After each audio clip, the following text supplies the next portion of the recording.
Coffee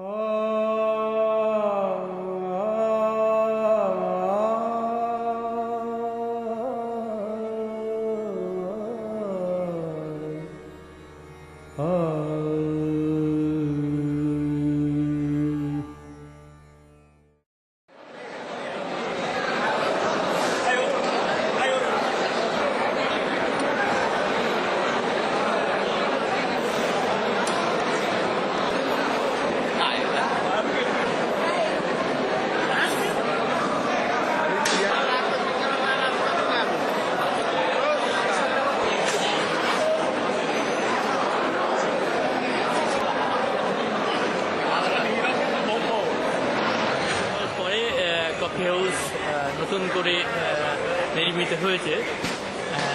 এইমাত্র আমরা coffee house থেকে একটা যেভাবে আজকে খুব স্তীমিত হয়ে গেছিল কফি হাউসের আড্ডা, আমার ধারণা আজকের এই নবনির্মিতির পর হয়তো আরও কফি হাউস জমে উঠবে। বিশেষ করে যারা সাহিত্য সেবা করেন তাদের কাছে এটা একটা খুব ভালো জায়গা, যেখানে এসে পরস্পরের মত আদান প্রদান করা যায়, পত্রিকার পরবর্তী সংখ্যার প্রস্তুতি নেওয়া যায়, কবিদের মধ্যে আলোচনা চলে। যে আমার মনে হয় যে আবার নতুন করে যাকে বলে রিভাইভাল, সেই রিভাইভালটা হলো এতে নিশ্চয়ই আমাদের সাহিত্য জগতের পক্ষে একটা উপকার, এবং যারা নতুন লেখক লেখে তাদের পক্ষে একটা স্বীকৃতি। আসলে মনে আছে যে একদিন কলকাতা তুমুল বৃষ্টিতে ভেসে যাচ্ছে, কিন্তু কফি হাউসে যাব বলে মনটা একদম ব্যাকুল।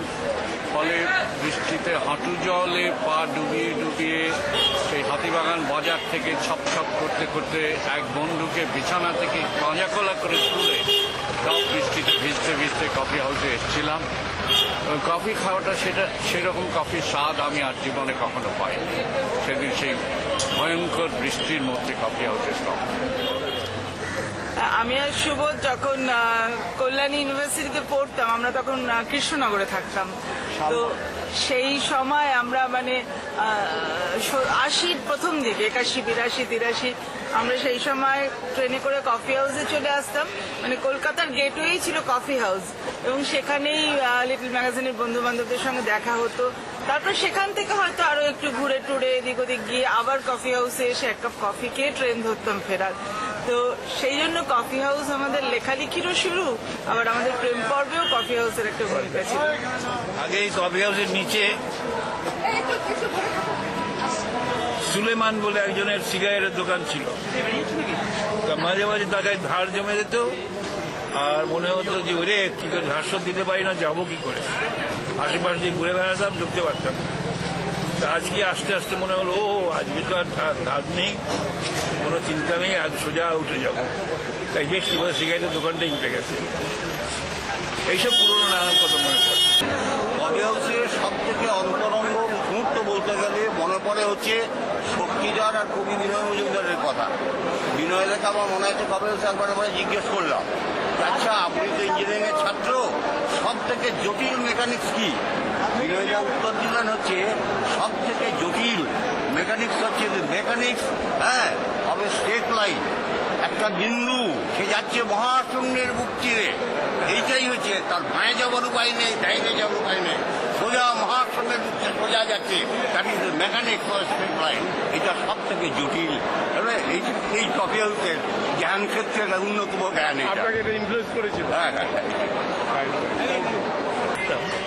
তখন একজন কবিকে দেখতাম বিশেষ একটি টেবিলে প্রায় সারাদিন বসে আছেন, কখনো কারোর সঙ্গে গল্প করতেন, আড্ডা মারতেন, অথবা কখনো নিজে লেখালেখি করতেন।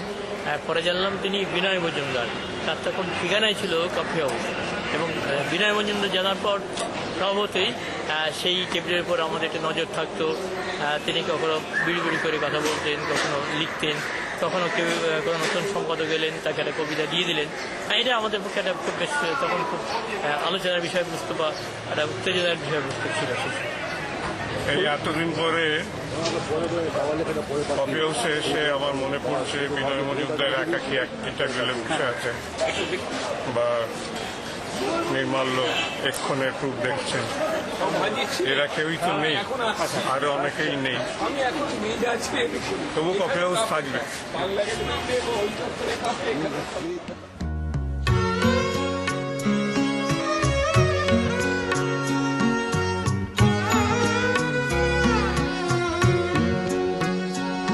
कब से हूँ क्या बताऊं जहाने खराब में, कब से हूँ क्या बताऊं जहां